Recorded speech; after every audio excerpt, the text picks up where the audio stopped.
Welcome to Powered by Her, exploring the stories of how area women power their business. Hear from the growing network of female entrepreneurs of the Upper Cumberland with your host Tiffany Ann Ton, director of Biz Foundry.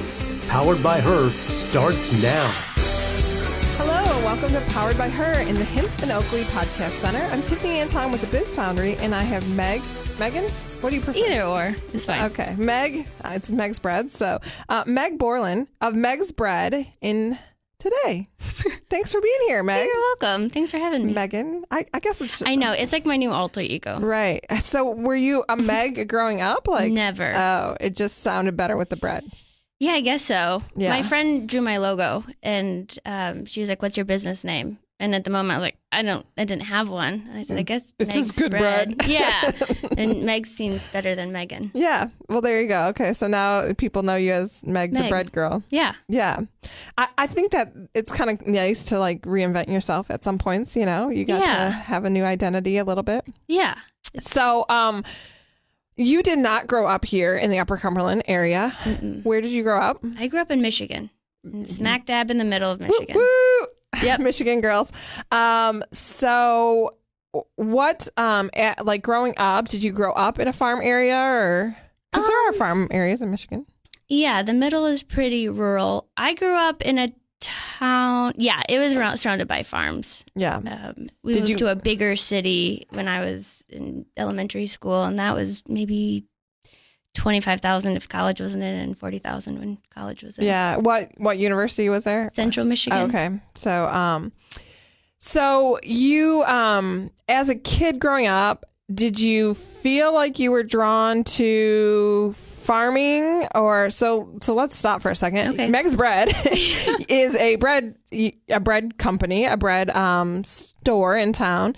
And you got into farming and you said, I really like farming and I'm going to use what I make on the farm to make some bread. Yes, kind of. A short version of it. Yeah, that's a good roundabout. But I didn't grow up doing any of it. Yeah. Yeah. So what, as like, a 10-year-old, the first, it's kind of close-ish to first beginning of the school season. And so people are all taking their pictures. What did Megan at 10 years old have on her little sign the first day of school that said, I want to grow up to be a... I probably just had Lisa Frank stickers on. Yes. I didn't know. I never knew. I guess. I mean, there's always things as a kid as I want to be a veterinarian or I want to be a ballerina, but or just like the tie-dye colored dolphin from Lisa Frank. Yeah, with a tie-dye shirt for sure. But no, I didn't grow up with any of it. I didn't farm. My parents are absolutely not farmers or really outdoorsy at all. But I always grew up doing creative things and my parents always encouraged it. Or was it more artsy kind of creative? Like craft, or remember as a little kid my mom would make dioramas with us, or we'd make cookies, or just always it wasn't until I was older and later in college I realized that's how I learn, is by working with my hands and creating and doing stuff, and that's how I problem solve. But I just never really knew it, or you weren't tapped into it, and probably not encouraged. I think a lot of times people, especially creative types, in the education system, teachers don't know what to do with them. Yeah, and it wasn't until I had a professor in college. I went to college for ceramics, which I didn't know that's what I wanted to do until I almost dropped out of college. And then I took a ceramics class, and I was like, oh, I get it. That a professor was like, you learn by doing. You learn by using your hands, and I never realized that, or I dropped out of art class 3 times in high school because I just didn't. Even the art teacher had different ways of teaching, and so I didn't realize till at a later age it's okay to learn, or it's normal to learn different ways. Did you struggle academically? Not. Yeah. I mean, did you just feel kind of like out there floundering? Yeah, I was never good at sports, and my gym teacher just let me like pass, and and I just was never textbook learning just never came easy or natural, or it's just never anything I felt I was good at. So what made you even decide to go to college? My parents, It was which what I'm you're supposed to do. extremely thankful for. Neither of them went to college. And my mom actually went back to college, but I think when I was in kindergarten, and she graduated my freshman year of college. And so she worked and then went back to school. And so for both of my parents, it was an opportunity that they didn't want us to miss out on. And I'm so thankful for that. But I went in having no idea what I was good at or what to study, or the idea of having to choose a career when you're 18 was overwhelming. And I took a lot of prerequisite classes that I had to, and just kind of struggled. I never felt like good at it. Did you go to school? Were you in Michigan still when you went to school? Yeah, I went to school in my hometown in Central. At Central.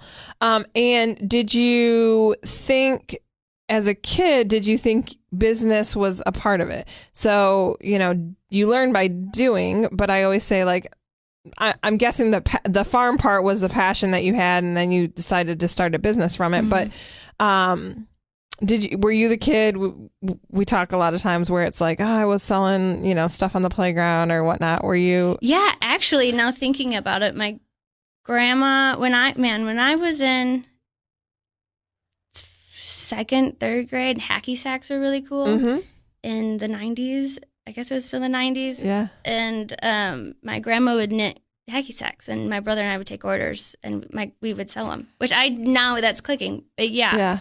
And I got a lot of creativity from my grandma who sewed. And so did you help grandma sew, or were you you were just the middleman? I guess I was just the middleman, and I didn't even know how to hacky sack. It was just a cool thing to do. Right. Were you like the kid with the trench coat, like open the trench coat and all the different color hacky sacks? I wish I was that stylish. Yeah, I guess. That's really funny to think about now. But I never really.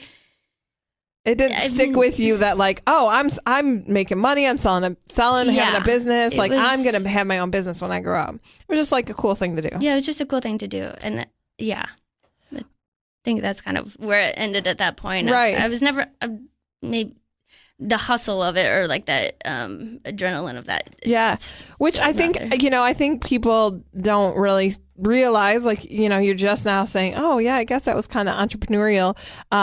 People do these things, and not until much later do they think, oh yeah, I guess I kind of had that passion in me to, like, kind of hustle a little bit and do some things. And like you said, take orders. Maybe that the specific of, like, taking the orders was a passion of yours, that organization component. I think that's a huge thing in business. Yeah. Yeah. Now thinking back, that's what I'm doing now. I'm just taking orders. Taking orders and making them happen. In case you're just joining us, we have Meghan Borland of Meg's Bread in the Hinton Oakley Podcast Center. And so you finished school, and what were you doing after school? After college? Let's see. So about halfway through college, I had a ceramics degree, or I decided to take ceramics. And I didn't really have a plan. I just applied for things, and then I ended up doing a internship in a town called Goshen, Indiana, which is about 3 hours south of where I was from, with a wood fire production potter, and I just moved on a whim. Yeah. And so it was just an opportunity to keep making work. His work was completely different than my work. I made nothing functional, but it was just an opportunity to move to a town, and I didn't know anybody, and just to figure out what to do next. Were you excited for that opportunity, or was it scary? Was it like, I guess this is what I have to do? I think it's like a lot of things that I do in my life. I'm realizing that I don't think too much about it until maybe a week into it. And then it's like, crap, what did I just do? Yeah. So I moved there randomly. I'd only visited once or twice. And I just, all of a sudden I was like, oh, I'm alone and I don't know anybody. Yeah. Which was great. I mean, it's a good, there's some growing that happens when you're uncomfortable and you kind of force yourself into those situations, and kind of makes you, I think, a wholer person, a more, complete person, because you learn things about yourself you never would have. Yeah. In that alone time. So you stay there, and you're doing art, and you're doing ceramics. And as anybody, I'm sure there's some really non-creatives in your life that are like, Meghan, get your life together. You're never going to make any money doing ceramics. Actually, no. Oh, good. Which is like, this is what I've really been thinking and appreciative lately is, I think the only people that I would probably really take to heart is my parents who were saying something, and they have never discouraged me. They probably think in their head, like, what the heck is she doing? But no, they just let me do it. Yeah. And I, through that time, I got a job at a pizza place, and I made it work, but I was never discouraged. That's good. Well, and I think that's the thing is like, however, whatever path, as long as you're making it work, it doesn't matter what path you get to take there. And so I think people push college so much, especially, you know, like you said, academically, you just, or in school in general, you didn't really feel like you fit into a certain place. You weren't really loving school. You weren't into sports. And so then it's like, oh, well, sometimes there's these conservative, not open-minded thinkers that kind of push you into a box, and they're like, well, you need to fit into XYZ. Yeah, because it's safer, or but I even think, I don't know, it's hard to project, but even maybe my parents knew something too, that if they did try it, that I would still do it anyway. Yeah. Or that. Well, or if I think sometimes the more you push somebody in a square peg into a round hole, the worse it gets, you know? Oh yeah. And I think, yeah, that's how I am. That they knew better than to just let your free spirit kind of take off. So what actually brought you into the Upper Cumberland area? So when I was in Goshen, that's where I met my husband, Luke, and he actually was from that area, and he was back home visiting. And then I ended up moving to Nashville because that's where he was living, and he was in a band and farming in Nashville. And so we were there in a band and farming in Nashville. I like how you just snuck that in there. Like that was like, that's totally normal. Yeah. So he would, yep. And Nashville does not speak farming to me either, but okay. Yeah, he found it there. Okay. So we were there about a year and a half and decided, we got to get out of the city. And we just kind of were like, okay, Christmas, we're going to quit our jobs. Maybe apply to grad school.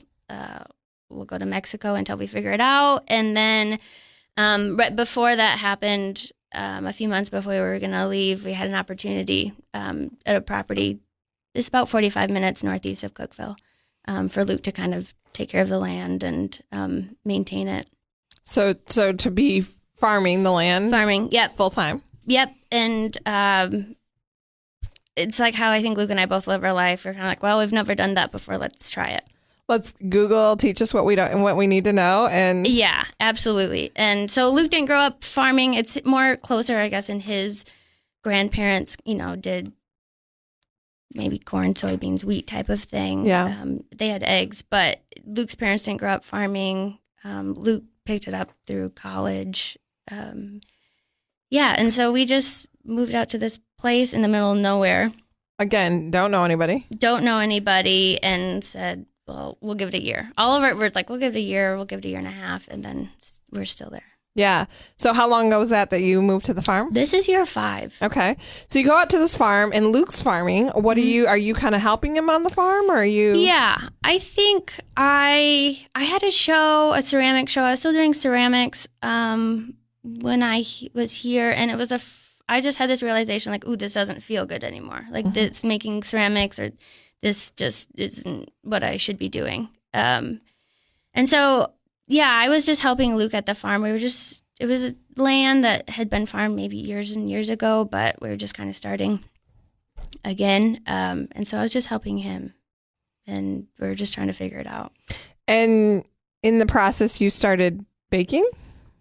Yeah, it was probably a year and a half in.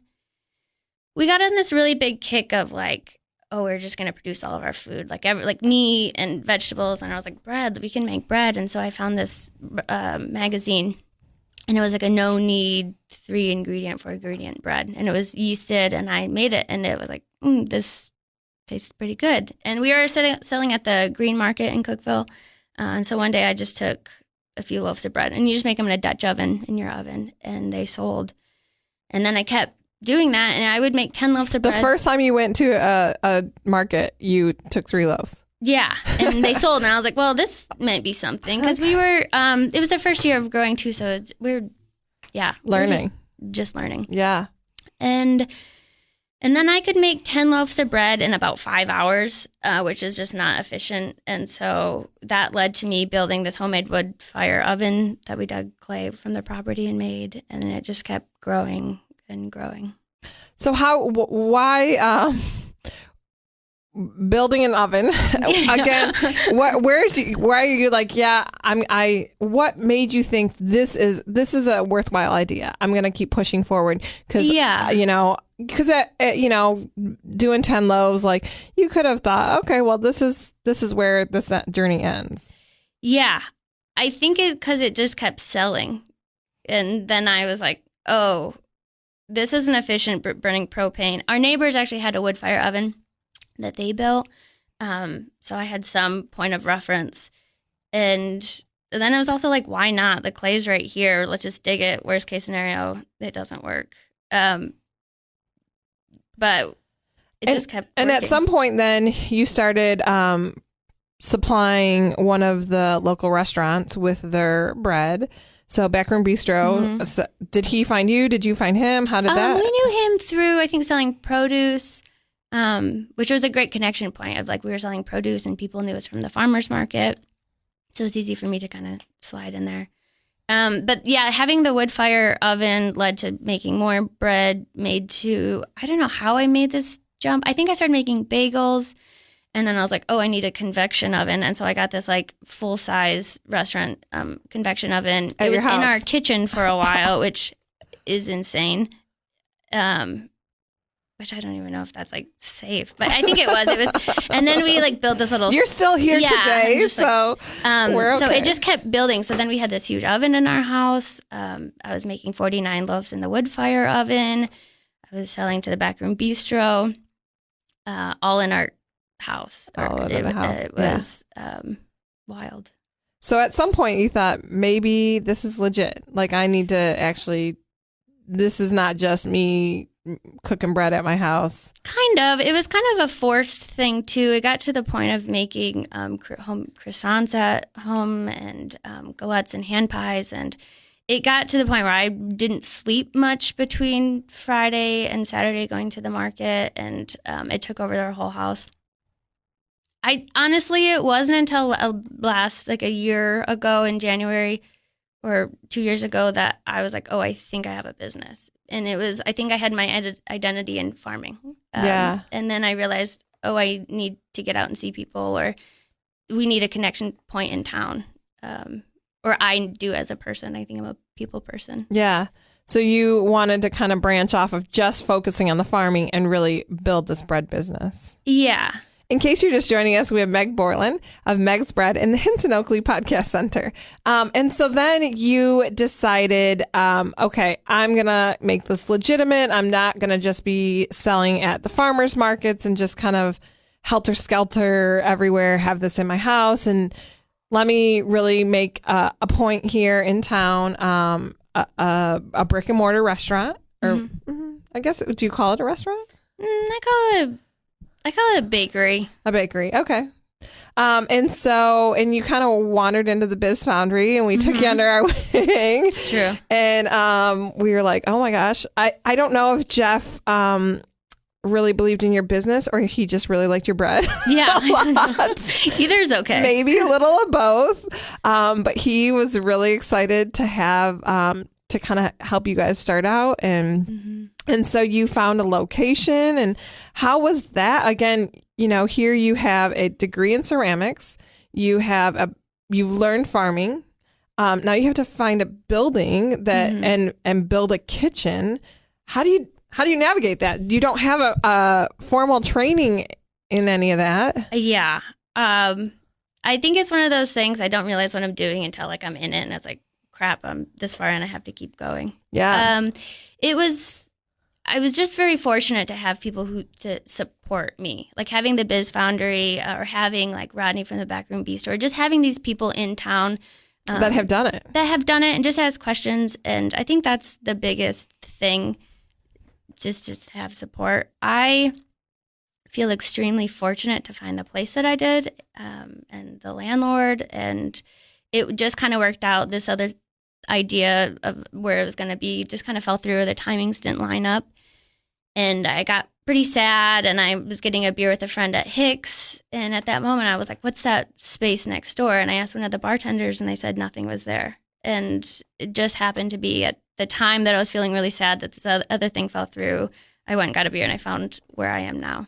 Yeah, and you were able to open up a kitchen, and yeah, I mean, and that had been, gosh, you got the wrong stove oven that came in, and then had to, and again, how do you know? How did you learn the baking side of things? Trial and error. I think that's how I learn everything, and it's not the easiest way or the most efficient way, but I guess it goes back to I have to learn by doing. And with the setting up the kitchen, it's just don't be afraid to ask a lot of questions and say please and thank you. Like with the codes department, I just would ask everything, or the health department, because I have never done it before. And just know that sometimes it's going to suck and be overwhelming, and other times it's just going to work great. And with the baking, sometimes I really have no idea. Like, we're in this new wave of like revamping the bread and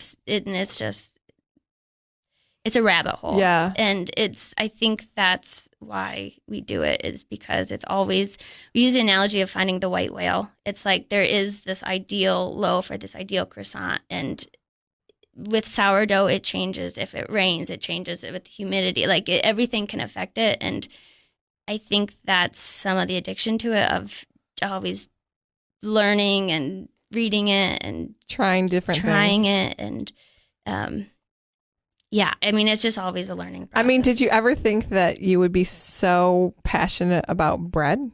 And no, but in the other, it also somewhat makes sense to me, because I always make the reference to people. It's like, oh, I have a ceramics background.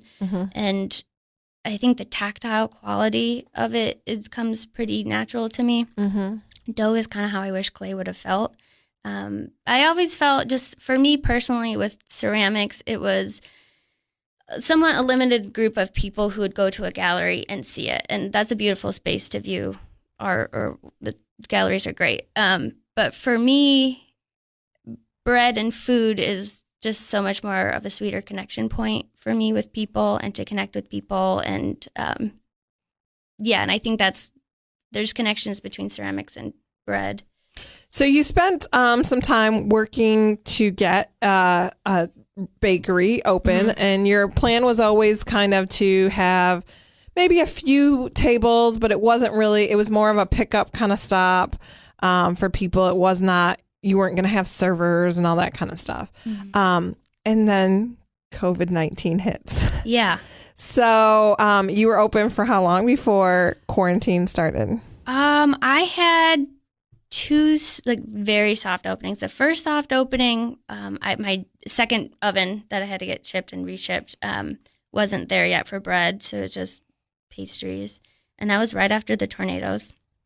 And then the second weekend, we just had a very light soft opening, and then shutdowns happen. So what a time to really, I mean, to say you were launching the business, you've been doing the business for a while, but you decided to invest into having this industrial kitchen and a space that people could come pick up the bread and be at. So how much did that affect you and change things? I mean, it affected everyone. I think, yeah, opening a brand new business, there's always like, is it going to work? And then having to shut down is like, is this really going to work? Or how do I connect with people? Or the reason why I did it, of connecting with people, all of a sudden I was like, oh, I can't connect with people. The flip side of it is it gave me time, or has given me time, to learn all the, like, an industrial kitchen. I mean, I went from making bread in a homemade wood fire oven that I put my hand in to see if it was the right temperature or not, to this oven that I can steam and I can vent it and I can know the temperature and timer. And I thought the equipment would make everything easier, but it's a huge learning curve. So for that reason, as a new business, I'm very fortunate that I've had time to live in that space. Well, plus you don't really know anything different. Yeah, exactly. So you and I talked about this a couple weeks ago. So what you quickly decided to do is you put up a menu early in the week, and you have pickups on Thursdays and Saturdays, and people can pre-order, and then the whatever they've ordered is just waiting and available for them. And you're kind of like, I kind of like this. But that wasn't the original plan, is to be that way. No, it wasn't. No, not at all. And the other funny thing is I actually had no idea what the original plan was. I remember after the first soft opening, I was like, crap, what are my hours? What is my schedule? How do people run? I've never worked in a bakery, and I've truthfully probably haven't been in a ton of bakeries in my whole life. Well, and you don't have, like, you would have had to learn about waste, and making sure, kind of getting that balance. And so you're not wasting food. And so you don't have that now with the system you have put in place. Yeah. Yep. And I just started out just me and Luke would come in and help when he did. And now I've hired some people. What? And so it's been able to grow as need be. And as a new business, just kind of being able to keep some of those, like my overhead or food waste, kind of at a minimum, and then just until. And take it each step at a time. Exactly. In case you're just joining us, we have Meghan Borland with Meg's Bread in today. So have there been times where you thought, I got to turn back? Like, this is not, I'm not going to make it. Oh yeah, totally. Every week. I mean, I think that's something of probably any small business owner is like, oh, that was a good run. Yeah. That's like one kind of tricky thing right now of no matter what is going on, there's always going to be ups and downs in business, just no matter what, I think.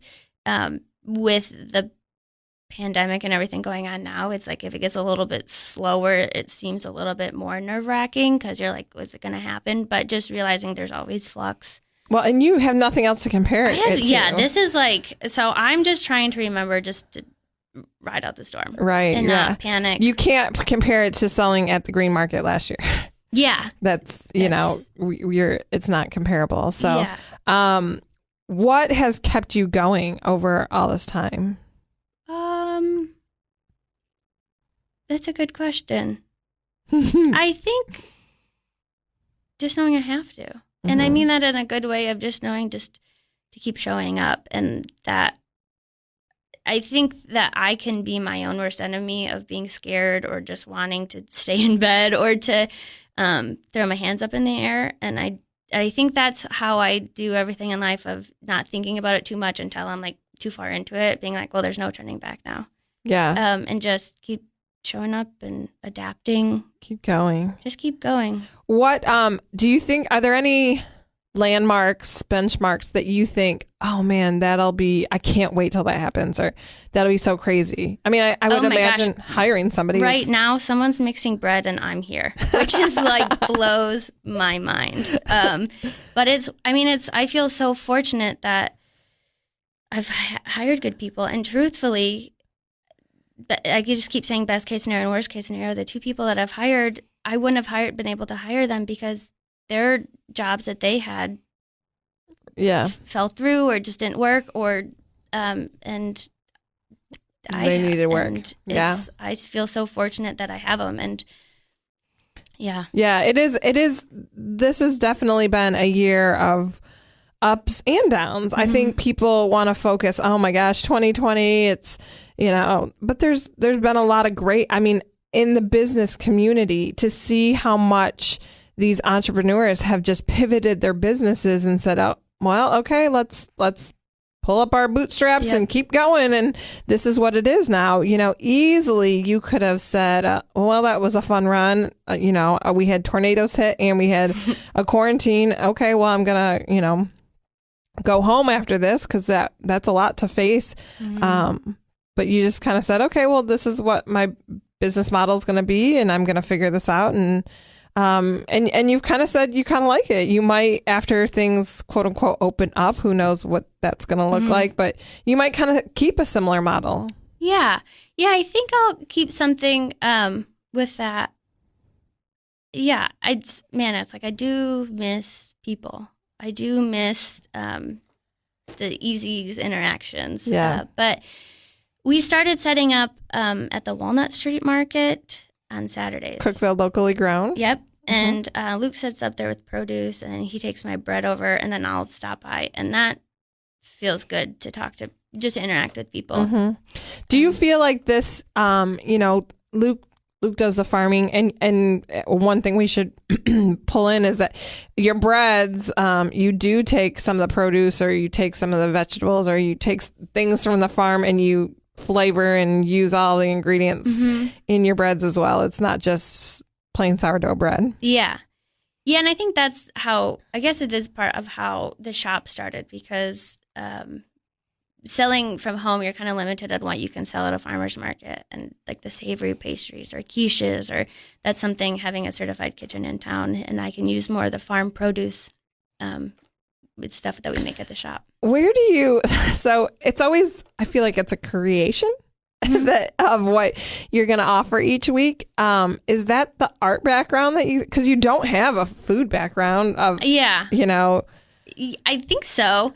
I think with, I guess it's a creation. With my ceramics, I would make, and I don't know why I keep referring to it, but I think with anything, I've always been interested in the senses. And so I think about that with food, of how does it look? Is it beautiful? How does it smell? The texture of it? How does it taste? Is it hitting the sweet and the salty? I'm getting hungry right now. I know. So I think with everything that I make, it's not just a flavor that sounds good. I think about every pulling different aspects in and so just kind of creating different things each week for people to try out. And and it's nice with the season of things. It kind of like makes you limited somewhat of like, what you make at that time. And where do you see Meg's Bread going? What's in the future? Well, I do think we'll be open in some capacity in the future. We've had a lot of different ideas of what that can be. We're doing more wholesale, so you can find us more places around town. In the future, and it was always kind of planned in the beginning, I think doing workshops or having the space available for fun pop-up things, or I think that can be a lot of things.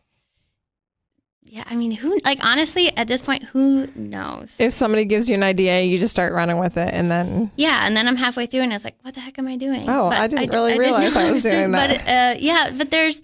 Yeah, I think it's just... The thing starting at how we did is we started it from very baseline, and I was lucky to have customers from the farmer's market who supported me right in the beginning. And then now is like we're just slowly adding these things and evolving, and...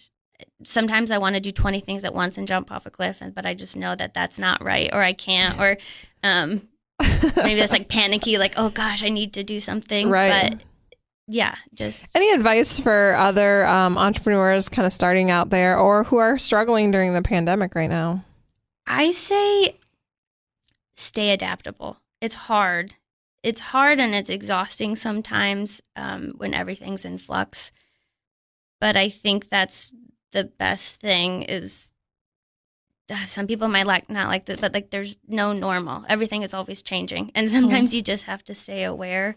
Well, and I think it's real easy, right? Especially right now to sit and say, well, there's a pandemic. But I think in business, everything's always changing. Yeah. Especially in food industry, there's, no carbs is the way to go. And then it's keto. And then there's always, and you have to be adaptable because even no matter what is going on, things are always going to change. Yeah, they're always going to change. And just knowing how to address that and to be okay with it and be okay with like the lulls, I guess. And it'll just ride out the storm. Just ride out the storm. Yeah. All right. So if people want to connect with you, how can they find you or Meg's Bread or... Well, you can go to the website. I do update it often. It's www.megsbreadtn.com or social media. I think that's Meg's Bread TN as well. Okay. Facebook, Instagram. Look at that. And we're at the Walnut Street Market on Cookeville, locally grown, and Saturdays from 8 to noon. So you put up a menu on Mondays, and people can order for a Thursday pickup, and then on Wednesday for Saturday pickup. So, and they just go on, order their stuff, go and pick it up, and you're located next to Hicks Farm. Yep. Across from Ralph's, more known. And then you get to enjoy some delicious goodies. Yeah. Homemade, not homemade anymore, but very, very personally made, I guess is a good way to put it. Yeah, that's good. I like that. Thank you so much for coming in today. Everybody go check out Meg's Bread. You will love us for trying it out. Your mouth will celebrate you. Thank you. Thank you. You've been listening to Powered by Her. Download your favorites and keep up with new episodes in the Hints and Oakley Podcast Center.